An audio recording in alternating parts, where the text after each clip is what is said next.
Hello નમસ્કાર વિદ્યાર્થી મિત્રો, આપણી આ સહિયારી યુટ્યુબ ચેનલ પર આપ સર્વનું હાર્દિક સ્વાગત છે। વિદ્યાર્થી મિત્રો, આજે આપણે વાત કરવાના છે ત્રિમાસિક કસોટી ઓગસ્ટ 2026 અને પ્રશ્ન બેંક આધારિત ધોરણ 8 વિષય હિન્દીના પ્રશ્નપત્રનું સંપૂર્ણ સોલ્યુશન આપણા વિડીયોની અંદર જોવાના છે।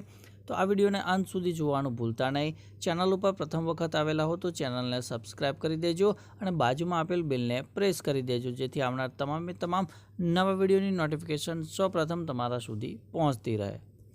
तो प्रश्न पहलो है कि कविता को पढ़कर नीचे दिए गए प्रश्न के उत्तर लिखिए।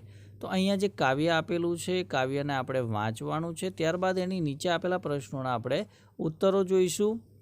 तो काव्य है कि मेहनत से जो आगे बढ़ता वही सफलता पाता है, कठिनाइयों से कभी न डरता अपना मार्ग बनाता है, सूरज रोज सिखाता हमको नियमित काम करना है, आलस्य त्याग निरंतर आगे जीवन में बढ़ना है। तो एक कविता आधारित पहलो प्रश्न कि सफलता किसे मिलती है? तो मेहनत करने वाले को सफलता मिलती है। बीजो प्रश्न, हमें कठिनाइयों के सामने क्या करना चाहिए? तो हमें कठिनाइयों का सामना करना चाहिए। तीजो प्रश्न कि सूरज हमें क्या शिक्षा देता है? तो सूरज हमें नियमित काम करने की शिक्षा देता है।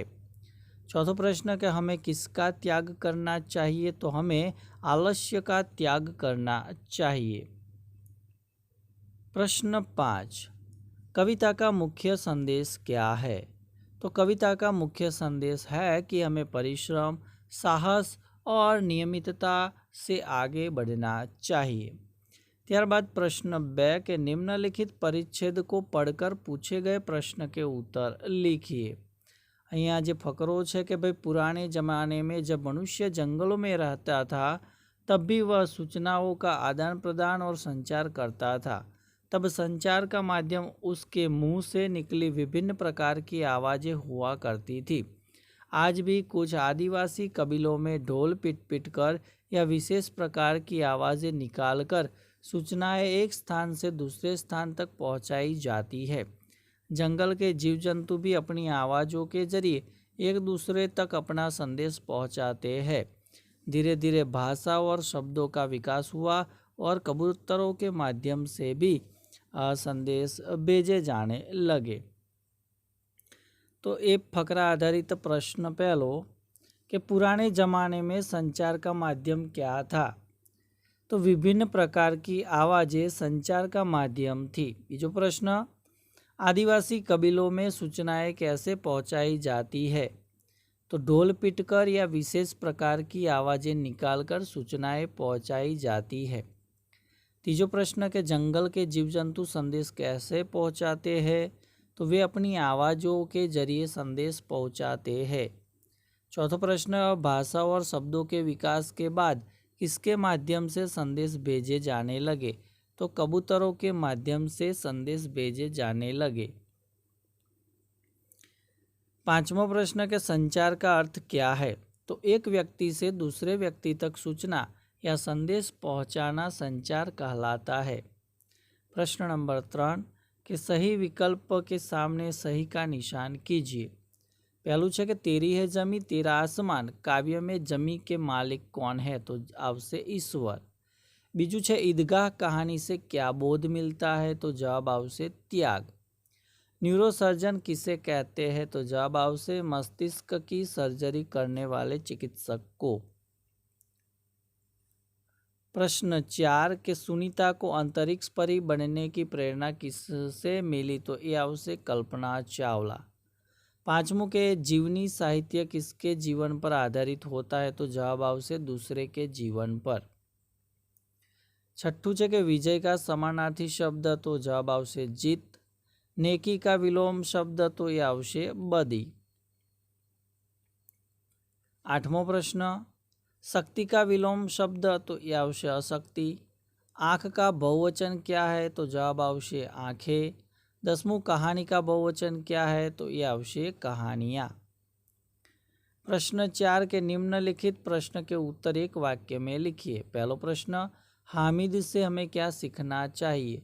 तो हामिद से हमें त्याग, प्रेम और समझदारी की सीख मिलती है। ईद की नमाज की जगह को क्या कहते हैं? तो ईद की नमाज की जगह को ईदगाह कहते हैं। प्रश्न 3 कि लोहे की वस्तुएं बनाने वाले को क्या कहते हैं? तो लोहे की वस्तु बनाने वाले को लोहार कहते हैं। चौथों के उठो धरा के अमर सपूतों कविता में किस भावना को प्रमुखता दी गई है? तो इस कविता में देश प्रेम और नए निर्माण की भावना की प्रमुखता दी गई है। पांचवा प्रश्न, हाथी घोड़ा राजा रानी और सैनिकों के साथ कौन सा खेल खेला जाता है? तो जवाब आवश्य शतरंज का खेल खेला जाता है। प्रश्न 5 कि दिए गए शब्द का समानार्थी शब्द दीजिए। तो जल एनो समानार्थी नीर, सूर्यनो समानार्थी दिनकर, पृथ्वीनो समानार्थी धरा, विरासतनो समानार्थी धरोहर અને સ્નેહનો સમાનાર્થી શબ્દ પ્રેમ થશે। 5b कि दिए गए शब्द का विरोधी शब्द दीजिए यानी कि विलोम शब्द। तो अमीरનો વિરોધી ગરીબ, પુરાણી એનો વિરોધી નઈ, સંભવનો વિરોધી અસંભવ, અંધકારનો વિરોધી પ્રકાશ, પ્રસન્ન એનો વિરોધી ઉદાસ થશે। प्रश्न 5 क के दिए गए मुहावरे का अर्थ लिखिए। एक न चलना तो अर्थ आवशे कोई उपाय या युक्ति काम न आना। बीजू है कि दांतों तले उंगली दबाना तो बहुत आश्चर्यचकित होना।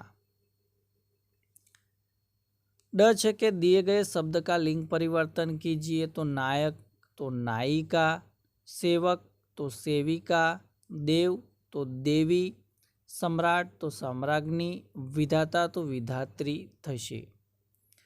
ई है कि दिए गए शब्द का वचन परिवर्तन कीजिए। तो आँख तो आँखें, कहानी तो कहानियाँ, नदी तो नदिया, चिड़िया तो चिड़िया और बालक तो बालक अथवा बराबर। त्यारबाद अहियाँ जे छठा नंबरनो प्रश्न है कि भाई चित्र के आधार से कविता का निर्माण कीजिए। तो अहियाँ आपने जे चित्र आपेलू है चित्रनो अभ्यास करवानो है और त्यारबाद आपणे आ चित्र आधारित एक सरस मजानी कवितानु निर्माण करवानुं छे।